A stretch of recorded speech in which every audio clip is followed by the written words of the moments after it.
In conversation with Cassie Shares. Cassie Shares is an American lawyer, activist, academic, and author. He's a professor emeritus from the English department at the University of Montana and an adjunct professor of English at the University of California, Riverside. Shares is most known for articulating queer nuances in literature and makes significant contribution to HIV awareness through his essays, memoir, and poetry. He writes across genres and has authored 8 books, including 2 poetry chapbooks, 2 novels, The Trials of Christopher Mann and The Monkey in Cages, as well as a collection of essays on female literature, a book of nonfiction, and a memoir. His works has primarily focused on LGBTQ rights and presentation. And on today's episode of Auto Interview, it's my utmost pleasure, joy, and excitement to offer the show today, Cassie Shaz.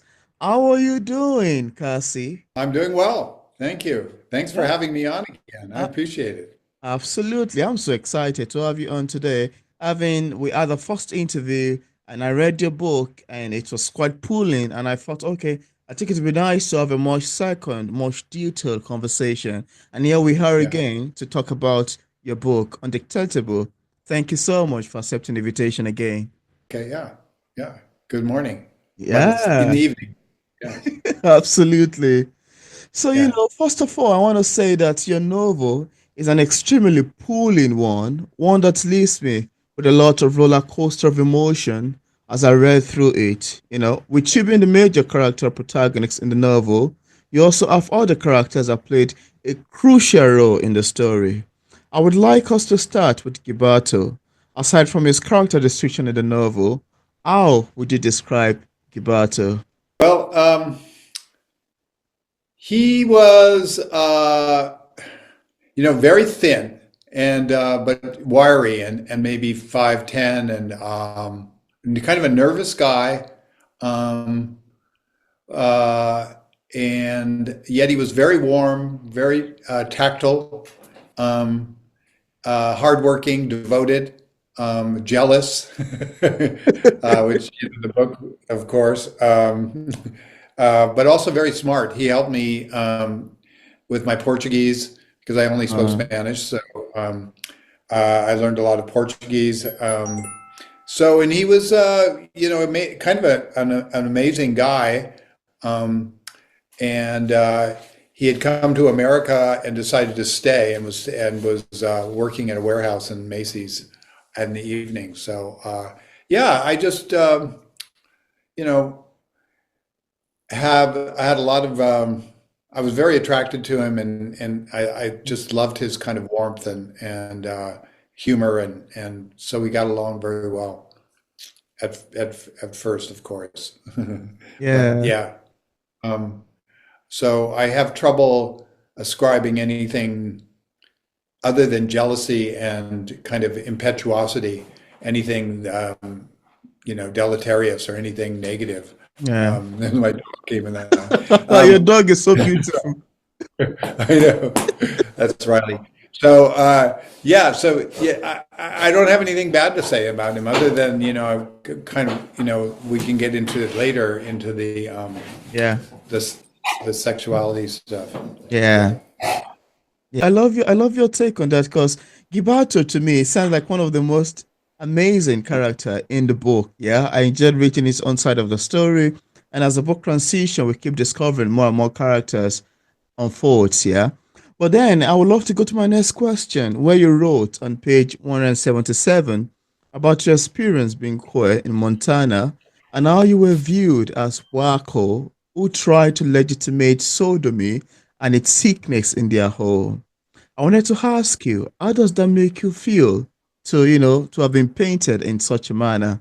Well, I the feeling, around the event that I went up and spoke to the Board of Regents, which is a Yeah. group that controls the university, about getting health benefits for same-sex domestic partners. I felt angry and I felt self-righteous. Um, and maybe that some of that anger was hiding a certain amount of hurt that I, Mm, as a human being, was being uh, degraded by people that had ideological positions, Yeah. and not treating me as a human being. So, but those are my feelings around the event where I went to testify to try to get this policy. Mm. Um, and yeah, it was also frightening to think about how strong people had feelings, especially given what's happened in the United States recently, Yeah. feelings against anything gay or lesbian or transgender. There's a lot of phobia and fear Yeah. um, associated with that, in part because of traditional family values, um, somewhat religion, the Bible.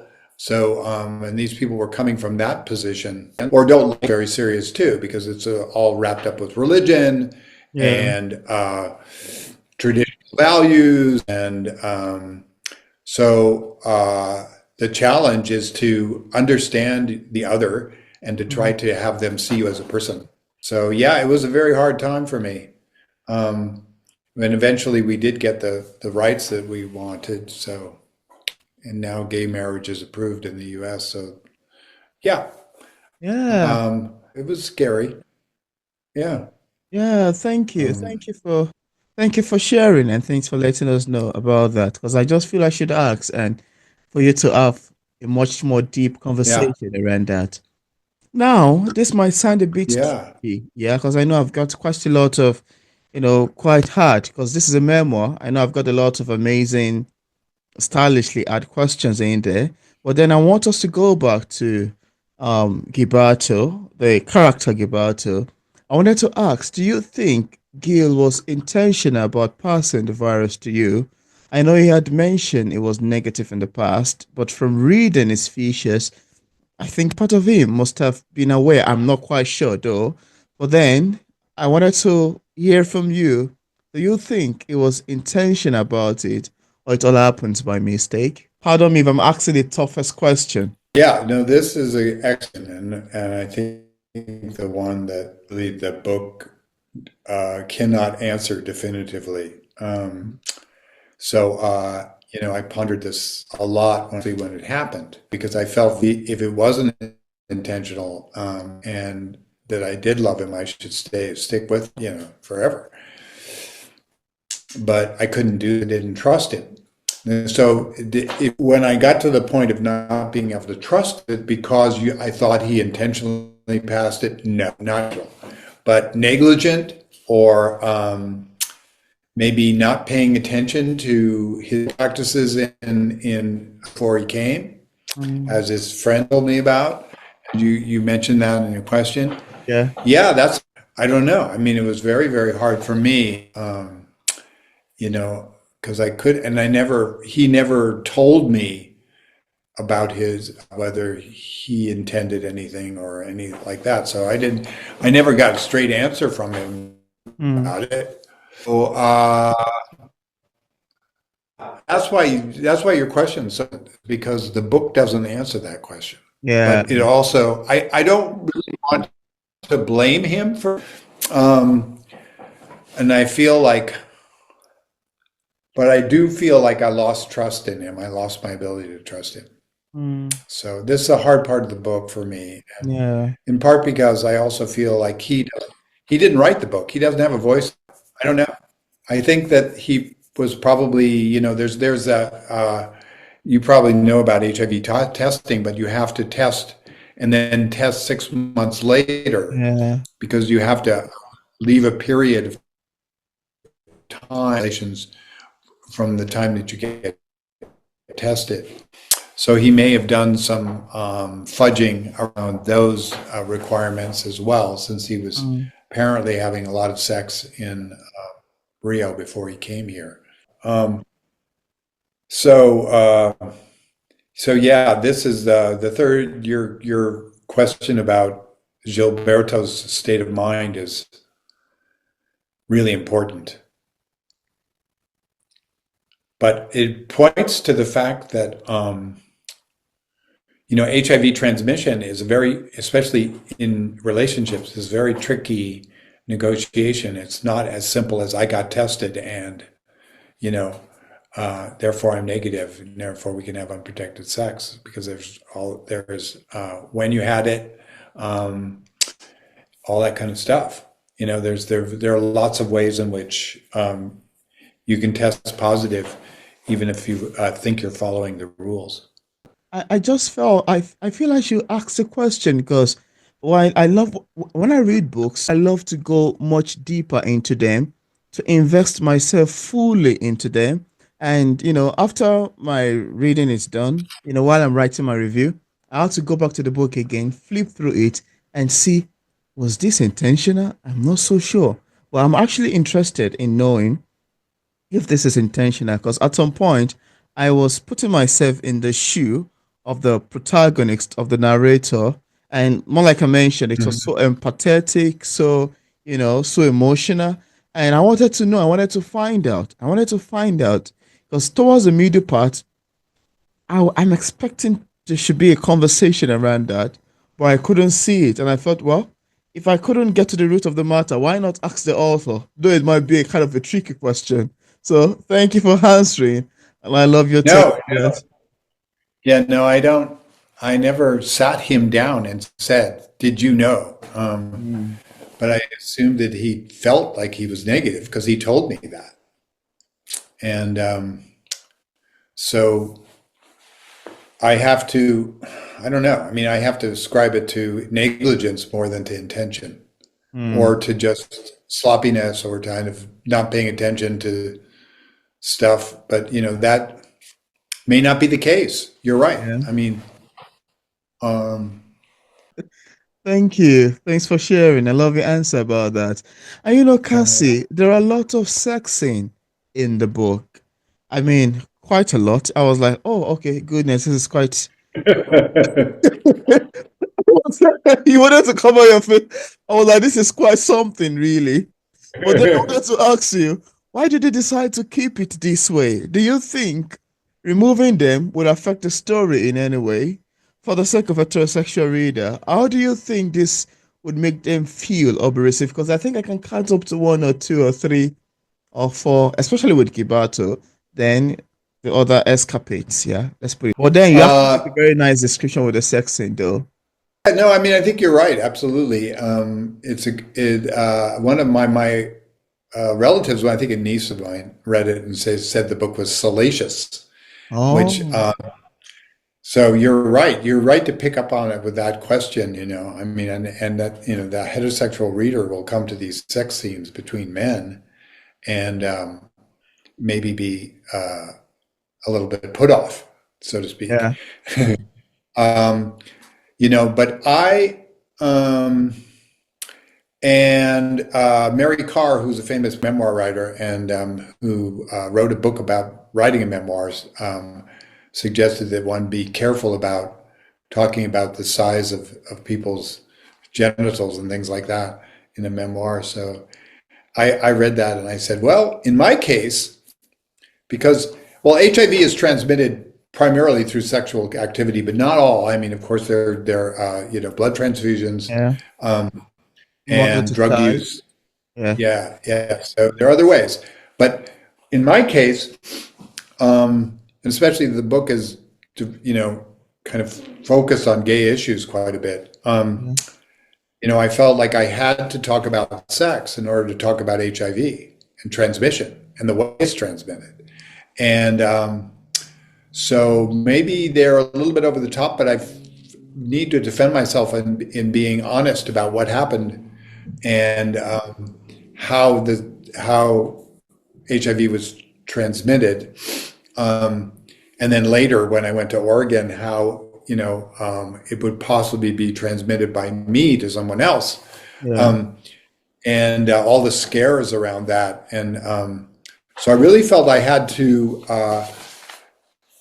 not pull any punches and not be a Puritan American around this, and really tell it like it is. And but you're right that it becomes it may limit the amount of readers that can get through it.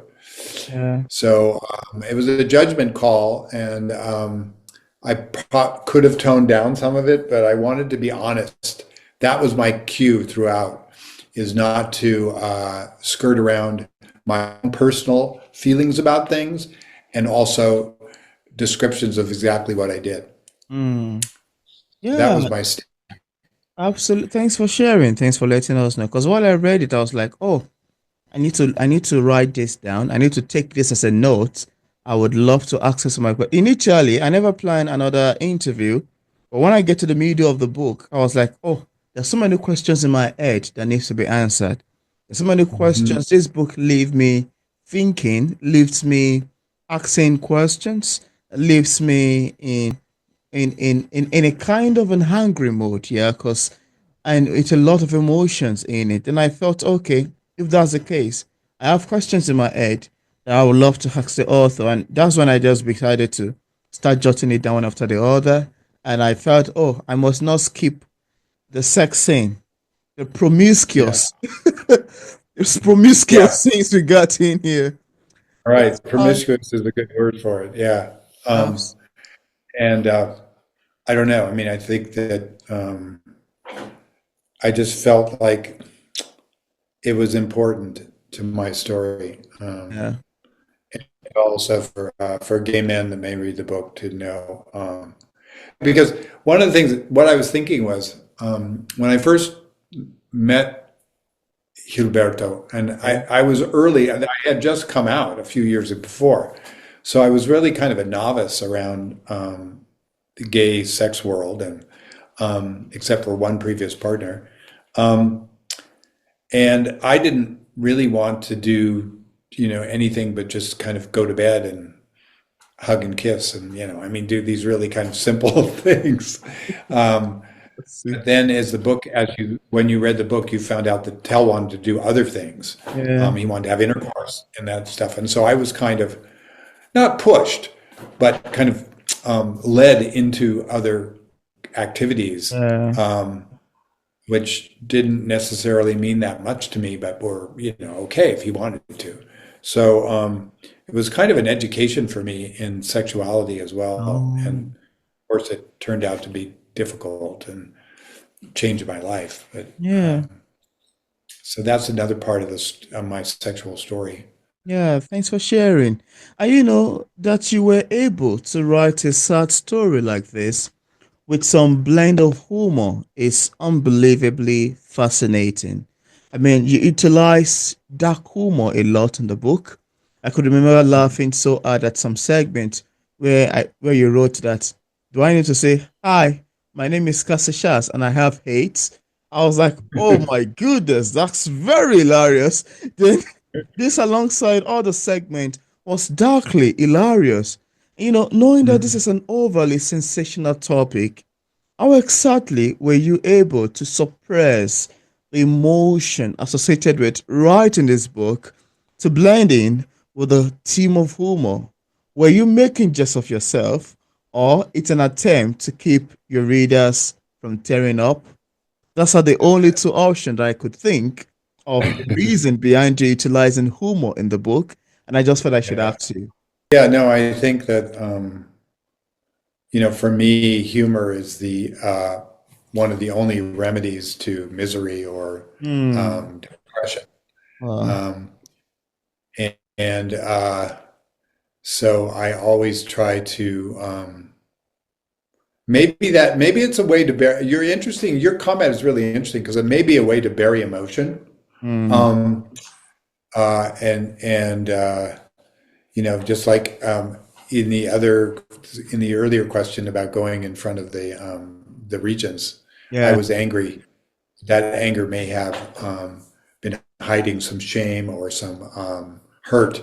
So too, humor is a way to maybe hide, but also maybe to make more palatable um, some of the deeper emotions that are involved. And yeah, I just felt also that my work is usually satirical and sarcastic in Hmm. poetry and other stuff. So I have that kind of a take on the world, kind of looking at it from a kind of satirical point of view and ironic. And so I like to use humor. Also, I think So you make a really good point, and I'm hoping that you did lose the emotions based on the kind of Mm. the writing, which is clever and funny, and um, so I like to combine the two. Yeah, so it's difficult. It's difficult. The other thing I wanted to say before we move on is that when I write, Yeah. because writing has always been my way of expressing, because I was a pretty shy kid. I am all my brothers and sisters are really outgoing. I don't know Mm. what your family is like. So I was always up in my bedroom reading and writing in my notebook and stuff as a way to express myself.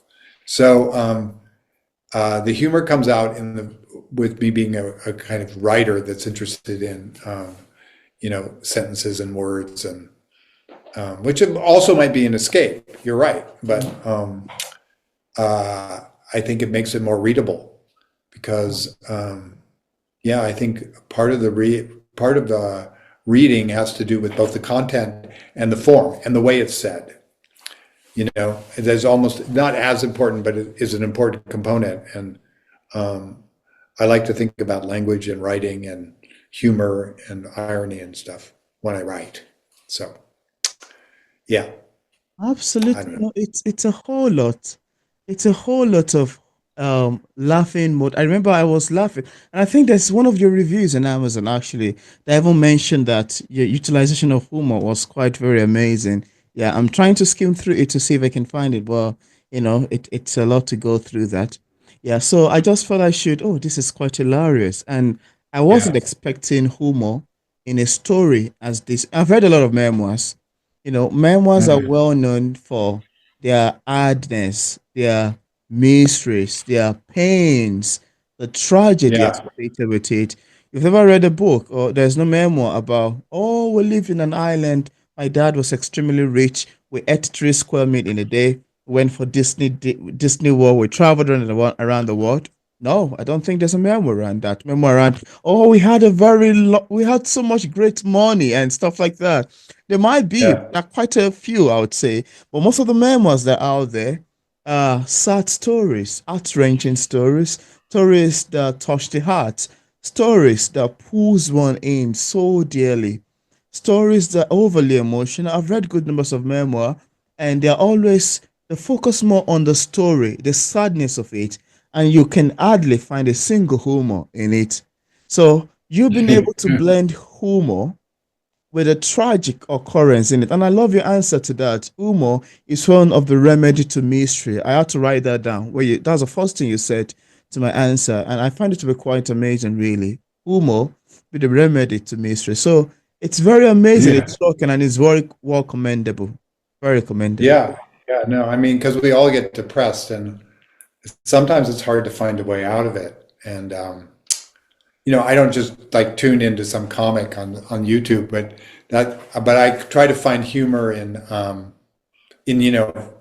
life. Some of it has to do with you're right, with self-deprecation, making fun of yourself, all that stuff, which I'm happy to do too, because I like that. I mean, so you have to kind of like realize that like we're only on the planet for so long, and Yeah. regardless of it's like, I mean, I don't want to get too far into it, but yeah, you gotta the way to get out of that deep hole sometimes is just to say, Yeah. And your answer to that, another question just pop up in my head. Your answer to that makes me to want to ask you because I think I remember writing in my review of the fear of living with HIV, and I would like you to tell us more about this now. Well, how do you think, uh-huh. or how would you feel? How would you describe the fear of living with HIV? Because this is more like you with the kind of description that we have of it. It's like you're saying, "Oh yeah, I'm expecting something terrible one day to come." The fear of living with an impending death, stuff like that. I would love to ask you, how would you describe the experience of living with HIV? Yeah, I think uh, because when I was first diagnosed, it was definitely you won't make it past I was diagnosed in 91, Yeah, I read and that. there was an assumption that I wouldn't live Yeah. to see the new millennium, 2000. Mm. So, and I might make it to 2000. I might have 9 years to live. And I was, um, still getting my PhD, and I hadn't finished yet when I found out. So, um, it was really daunting. So I ended up crying a lot. I ended up, walking around and wondering what's happening. And Mm. there was a lot of fear, a lot of sadness, Mm. um, a lot of kind of, why me kind of stuff, because it wasn't Yeah. like I was going to the bathhouses all the time. And, you know, I don't have anything against the guys that were having fun in New York and all that stuff. Mm. Um, but, because I was a little late to the game, I wasn't really, fooling around all the time as much as Mm. some other people. Um, yeah, so there's, I don't know, it was, here, is was part of it, kind of just sadness. And then you have to make up your mind what you're going to do about it and how you're Mm. going to deal with the fear. So I went to support groups. I listened to other people's stories, which were, much more Yeah. egregious than mine, Absolutely. women and men. Um, and some of them were going to die very soon. So I think I got over it a little bit by joining groups, Mm. um, and by just kind of pulling myself up and saying you got to keep going for as long as you can. Yeah, but I don't know if that answers your question, but Yeah. you know, uh, you think of these guys that you get into a car accident or something and you lose your legs or you become paraplegic. How do they manage? Mm. Well, you just have to somehow grab your courage and keep going. Mm. Um, and that's kind of why my introduction talks about trying to survive and Yeah. um, falling down the river and you just have to. There's something kind of not really logical about it. Mm. There's something um, visceral or in the body that makes you either give up or keep going. Mm. Um, and so I don't know. Yeah. Uh, Yeah, very scary, Yeah. very sad. Um, and my personality is not exactly upbeat anyway. Mm. So, uh, I mean, I can make fun of things and stuff like that, but I don't, as a general rule, am not really an optimist so much. Yeah. So it required a lot of putting your head down and keeping going kind of stuff. Just, Absolutely. Thanks for sharing, really. Thanks for sharing. And I just thought I should ask, and it's been many years now. We're in 2025 already. How many years is it now already? yeah. So it's been 40 plus years. 35 years. Imagine that. Yeah, yeah, 35 years, and A lot. pretty crazy. Yeah, I know. Yeah. So, and I just, have, I'm very thankful to medicine, to friends, to own work I've done Mm. with meditation and stuff like that. Yeah. To Thank Yeah, you. it's amazing. It's kind of an amazing story, and the book is really because there's so many memoirs that came out of the '80s of people dying. Yeah. Um, gross. And I wanted this book to be about survival and Mm. about having HIV and being able to live with it rather than die with it, if you will. Mm. So that's um, what the book is kind of about. And then yeah, and then there's also the gay component because undetectable, which has to do with viral load, Yeah. um, is also has to do with being gay in the world. To being not being recognized. Um, and, so I wanted to overlay that idea of being in the closet, as it were, or Yeah. even when you're out, people ignoring it, like the Kenyan literary thing. They don't want to talk Yeah. about it. Yeah. You know, Yeah, so you yeah, I became kind to of that. That was undetectable. very hilarious. So they go, oh yeah, well we have a lot of prejudices here. You know, people don't like long hair because people are having afros and um, stuff like that. So The yeah, I Kenya, kind of got you shove sorry it to under the cut you table. short. Sorry to cut you short. The Kenya guy was like, please, who is this white man? Let him keep quiet, please. Well, that's the other thing. You know, you got to be really careful. You know, this white guy from They were like, the colonial power. where did he come from? Please shut up. Yeah, you know, so I also really self-conscious about being, you know, this Western Oh dude that my comes over and goodness. tells Africa what they're supposed to do. And Africans are so amazing at that. I can imagine if that happens among Nigerians, they will just do as if they did not see you. You could even bring their friend and be like, excuse me, just please shift. Oh Yeah, my so it's goodness. Oh, so fun. I laughed so when I read that line. I was like, oh, this is a point of question. This is very yeah, hilarious, very funny. I love to talk about yeah. it. Yeah, thanks for But yeah, no, mentioning. I love Kenya. So I love the climate and I love the people.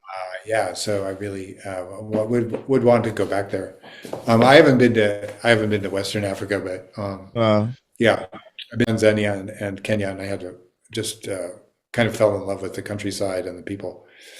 Yeah, and So I I would mean, also like to ask you a very tricky question. I don't know how you might find it to be, but then I wanted to ask you, do you still love Gil? Do you two still keep in touch? I'm curious.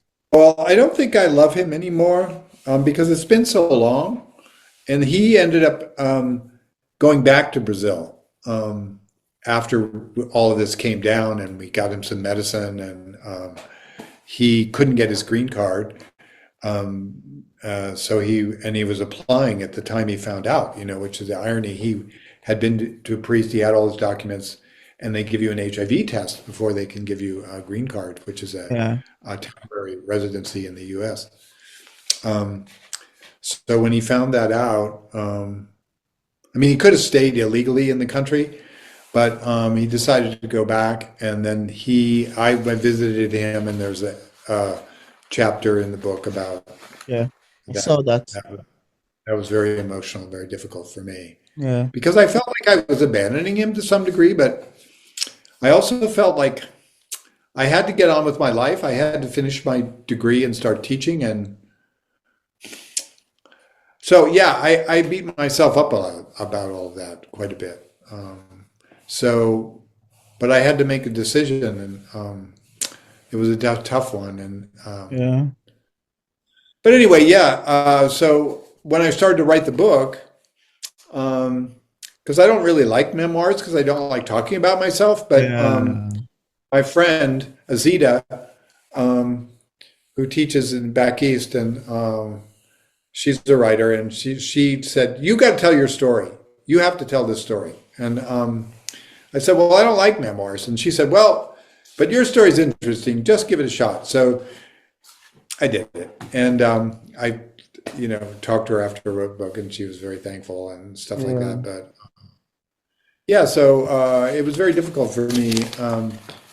Then I contacted Jill when I started writing the book, like 5 years ago or whatever, 6 years. And so was friends with him on Facebook, and we had some. I sent him some questions because part of this book I did a whole bunch of interviews with Oh. people from Africa, from people from the United States that were HIV positive. And originally the book, I'm getting off on a tangent, but just give me 1 minute. Originally the book was going to be an ethno memoir. So Mm. I was going to intersperse my story with the stories of peoples from the slums of Nairobi, from New York, from San Francisco, Mm. all HIV survivors. And I had all of these transcripts. I still have them. Oh. Um, and then I also went to India and talked to people Wow. in Mumbai. Wow. So, but then the editor, when I got a publisher, she said, "No, I just want your story. I don't want all That's these other stories mm. because you need to talk about yourself." And Wow. I'm going, I don't want to talk about myself, but so I did. So I talked to and so Gil and I became, you know, Facebook friends, and we talked back and forth, and he seems to be doing well. I think he's living with his family, and teaching English there, but is not in any relationship or anything. So yeah, I don't. So we're friends at least, and that's as far as it is right now. Um, Yeah, I just felt curious me. Feel I should yeah, ask, because I feel, oh, let me just ask. Today it might be a bit tricky. I love yeah. asking things that are quite difficult. I don't know why. I love to bring out some conversation from people like, oh, let's talk about this. For mentioning, thanks for answering. And again, Cassie, I need to say that I like the medical history that you utilize in the book. Medical description of the history of AIDS, viral loads, its transmission, and even other books that expand on related topics. It makes me feel like your book is a well-researched one, despite it being a memoir. It reads to me at some point like something written by a medical practitioner, to be frankly speaking. And also, I need to commend the writing style. I know you're a professor, yeah. So I could feel that. I could see the image of a professor in your writing because the words are quite very, very amazing. Your vocabularies are quite extensive, and the writing is just so amazing. The description is well, beautiful. And I would like to ask you, how were you able to research the medical history in your book? You're not a medical doctor. I'm not quite sure if you are. What I know you are, Yeah. you're a teacher, you're a professor, you're a lawyer. But then how were you able to utilize the medical history in your book? I'm curious. Well, I did do a lot of reading, and I'm not a scientist. So, and there may be some as I said, there may be some scientific errors in there, but I wanted to find out more because when you start taking the cocktail, the drugs that have kept me alive, Yeah. um, part of the story, I needed to find out how the drugs worked and how the different drugs Yeah. did the work of stopping the HIV virus from um, getting into your T cells, your immune Yeah. cells. Yeah. And so there's a lot of biochemistry involved in that.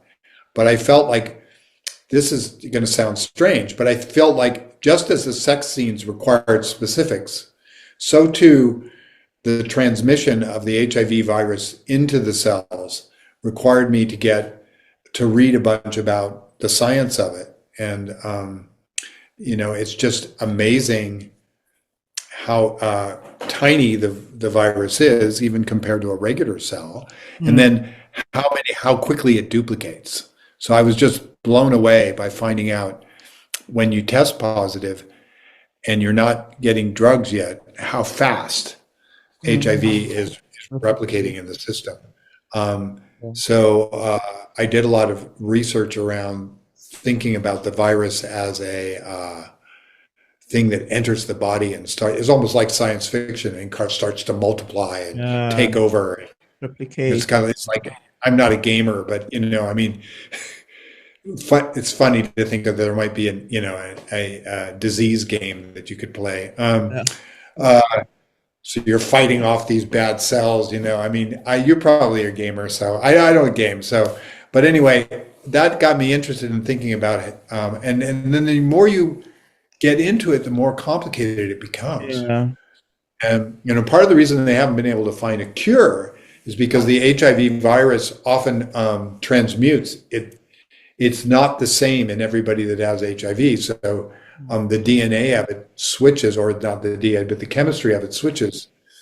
And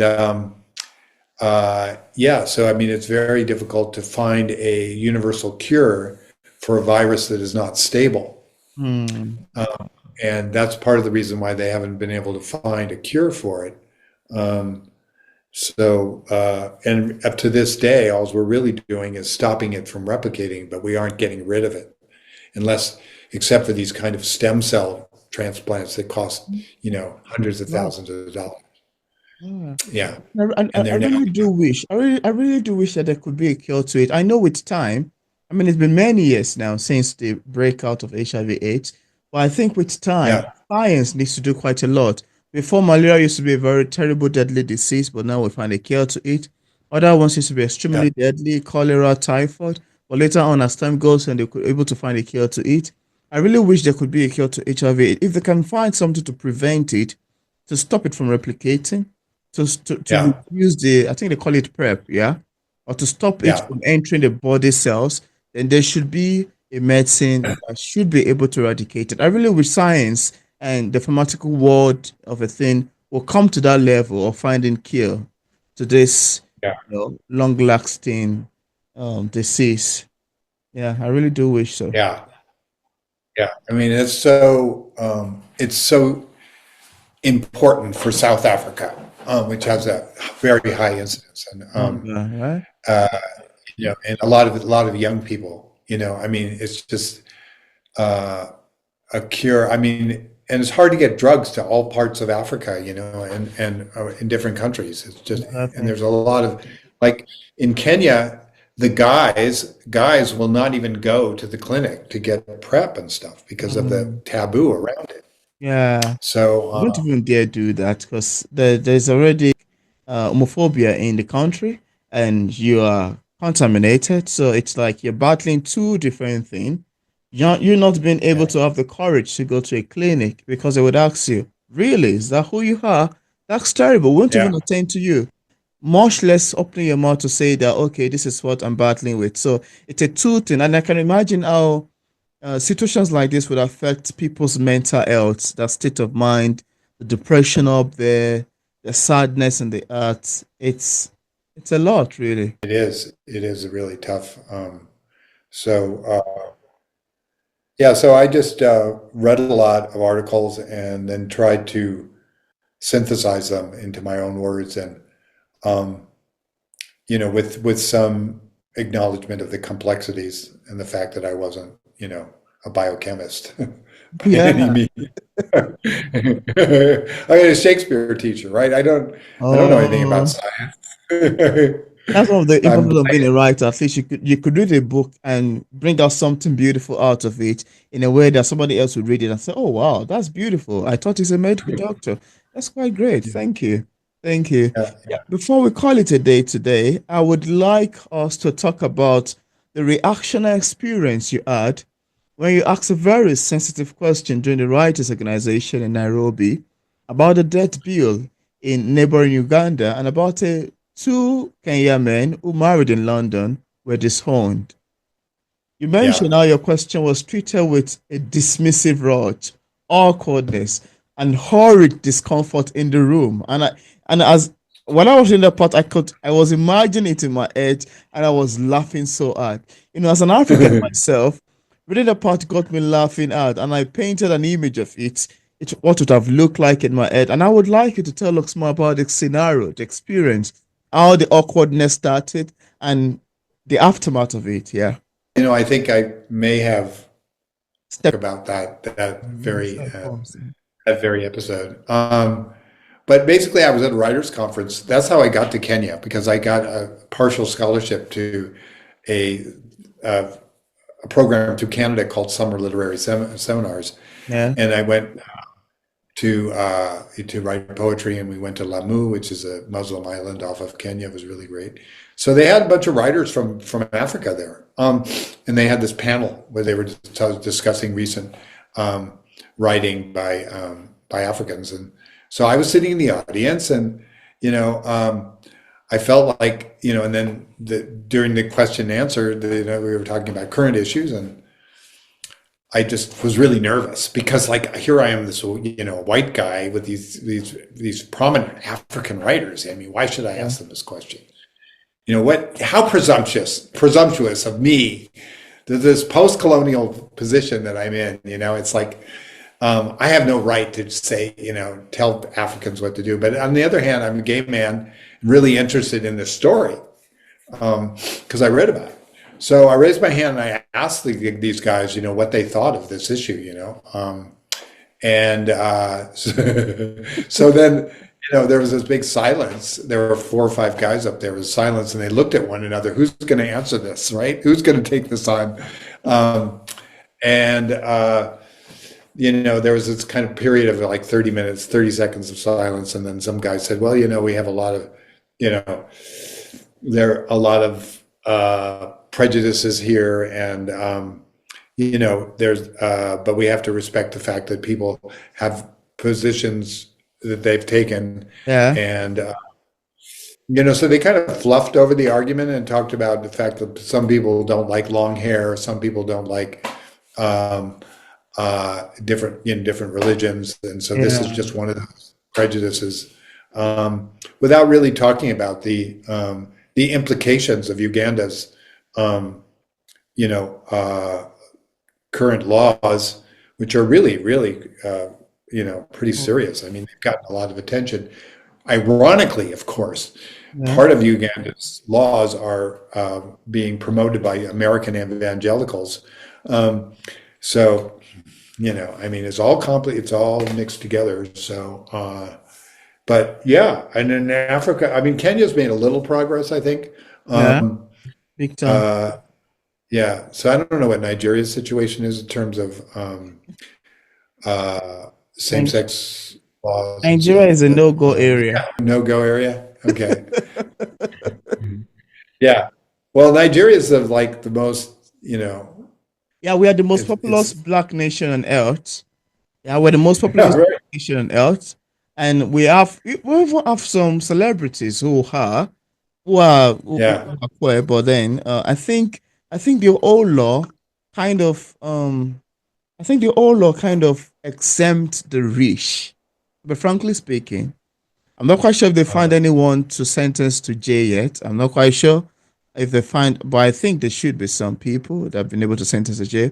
But there's a particular guy, Bob Risky, who is, I think he's a trans. He was once a male uh, and transitioned into a female. So, but uh, I think his own story is a bit quite different. But then he went to prison for 3 months, and there's a conversation around if he actually went to prison, but then there's a conversation around what actually led him to prison, because what the federal government tamed on him was the fact that he abused the Nigerian naira, and so he needs to go to prison. But some people are saying, okay, maybe it's because of his lifestyle, because this is someone that is always on social media. He calls himself the mother of Lagos, and he's always flaunting wealth. He's extremely rich, flaunting oh, wealth, displaying all sort of things on social media, and the government are doing nothing about it. And they just are questioning, if we have a law that goes against this, why is this man doing this thing openly and nobody's questioning him? Whereas those poor young people that doesn't have money and were mistakenly, yeah, unfortunately caught in the act, are thrown into prison. Why is he exempting the rich? And so we're like, oh well, there's corruption in the land. So even if you make a law, not everybody is gonna go with it. It exempts the rich, and that's what people always say, the law are meant for the poor. Yeah, I think that's yeah, what I have to say about that. So yeah, yeah, yeah. yeah.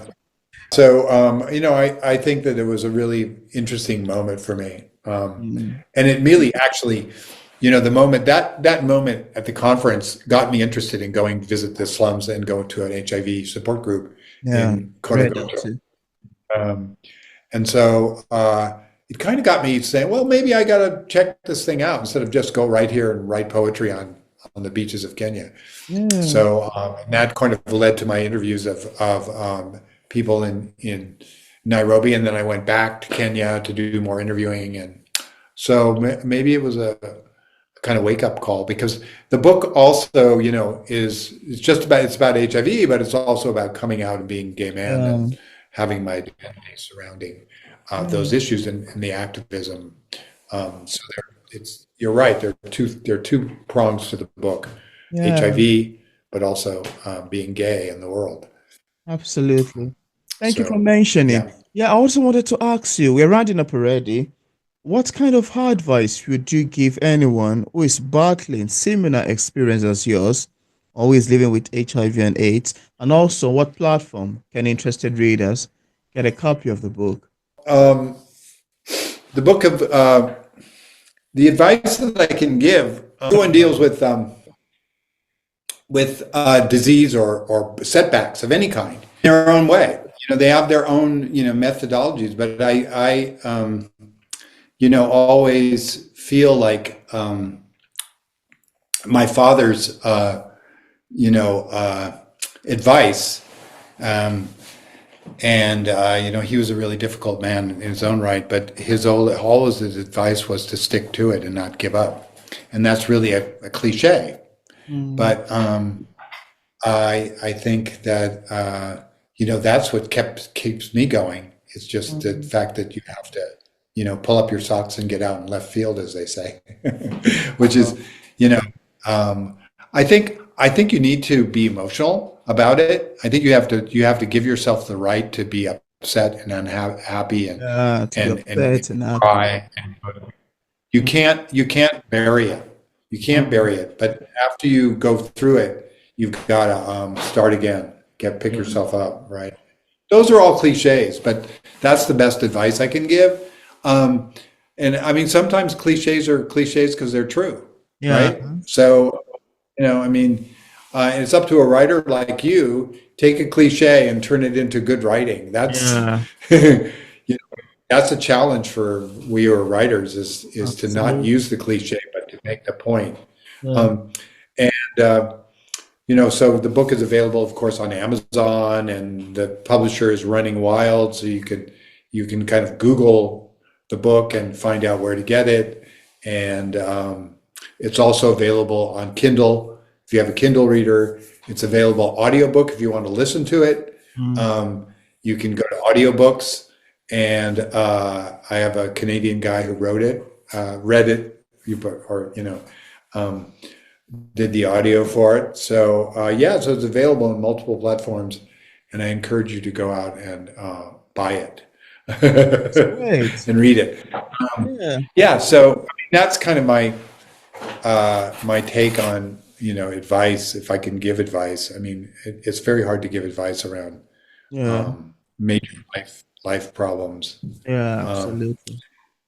Yeah, and get support. Go to I could learn so much by going to support groups and seeing people who are not like me, who I would usually just say, no, I don't want to deal with any people like that, for whatever reason. But then you have to listen. You can, to be able to kind of listen to people that you don't necessarily want to listen to is Mm. really an amazing experience. And something like HIV has given me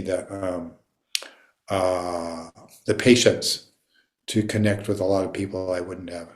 Yeah. Mm. That's great. That's great. And I left a link in the description part of this interview where interested viewers can get a copy of Karsisha's Undetectable on Amazon, Barnes& and Nobles, on his website, and also on other platforms. I also left a link to his social media pages for possible followings. So thank you so much, Shaz, for coming up again to talk about Undetectable. It's quite great having you back on the show and I enjoyed the Thank you. conversation thoroughly. Yeah, I enjoyed talking to you quite a bit. And it's good to Yeah. see you again. Yeah.